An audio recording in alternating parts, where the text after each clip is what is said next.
Assalamualaikum warahmatullahi wabarakatuh. Yang saya hormati Bapak dosen. Perkenalkan, saya dari kelompok 3 atas nama Lia Apriani ingin menjelaskan tentang sifat biologi tanah. Pertama-tama yang harus kita ketahui yaitu apa itu biologi tanah. Biologi tanah merupakan ilmu yang mempelajari tentang organisme yang hidup dalam tanah, klasifikasi dan aktivitas metabolismenya, serta peranannya dalam siklus nutrisi dan perombakan bahan pencerna. Tanah juga sebagai tempat kehidupan berbagai jasad hidup, seperti makro dan mikro. Selanjutnya tanah. Tanah merupakan habitat yang sangat heterogen. Penghuninya beragam seperti mikroflora, mesofauna, dan makrofauna. Di dalam tanah juga mengalami persaingan, yaitu untuk mendapatkan nutrisi tempat hidup dan kelembaban yang sangat tinggi. Mikrobia dan tanah. Di dalam mikrobia dan tanah mengandung bahan organik, bahan mineral yang mendukung kehidupan. Adapun karakteristik tanah tergantung pada 1. Iklim dan ketersediaan air, 2. Kehidupan biologi.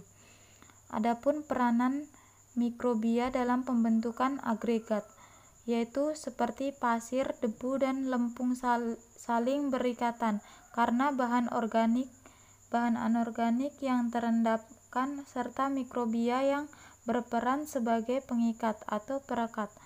Di dalam agregat, air mengelilingi ruangan udara. Adapun klasifikasi organisme tanah. Klasifikasi organisme tanah berdasarkan ukurannya, seperti mikroflora, ukurannya kurang dari 0,2 mm. Contohnya bakteri, fungi, actinomycetes, alga, dan virus. 2. Mikrofauna, ukurannya 20 sampai 200 µ.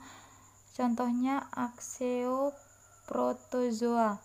3. Mesofauna, ukurannya 0,2 sampai 10 mm. Contohnya Akari, Colembola, rayap, nematoda, retivera, araneida, dan larva serangga. 4. Makrofauna, kurang dari 10 mm. Contohnya Isopoda, Amphipoda, Coleoptera, dan moluska. Adapun soil biodiversity, soil biomass, bakteria, fungi, protozoa, nematodes, insek, aracid, moluska, worm, dan mamalas. Ada selanjutnya approximate numbers of organisms commonly found in soil. Organisme bakteri jumlahnya 3.000 juta sampai 500 juta gram. 2. Actinomycetes 1 juta sampai 20 juta gram. 3. Fungi 5.000 sampai 900.000 gram. Algae 1.000 sampai 500.000. Yeast 1.000 sampai 100.000. Protozoa 1.000 sampai 500.000 dan nematodes 50 sampai 200. Adapun fungsi organisme tanah. 1. Perombak, yaitu bakteri dan jamur. Fungsinya untuk melapukan residu, imobilisasi hara dalam biomasanya, menghasilkan senyawa organik baru sebagai sumber energi dan nutrisi organisme lain. 2. Mutualis, bakteri dan jamur, memperbaiki pertumbuhan tanaman, melindungi tanaman dari patogen. Beberapa bakteri menambat N2, asosiasi mycorrhiza dengan akar dapat memasok hara seperti P dan air ke tanaman.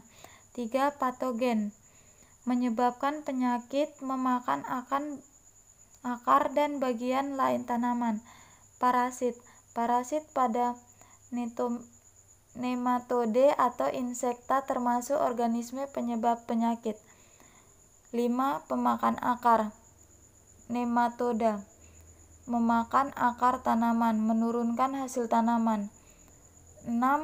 Pemakan bakteri, protozoa, memakan bakteri, melepaskan N tersedia NH4+ dan hara lainnya ketika memakan bakteri, mengendalikan organisme pemakan akar yang lain atau organisme penyebab penyakit.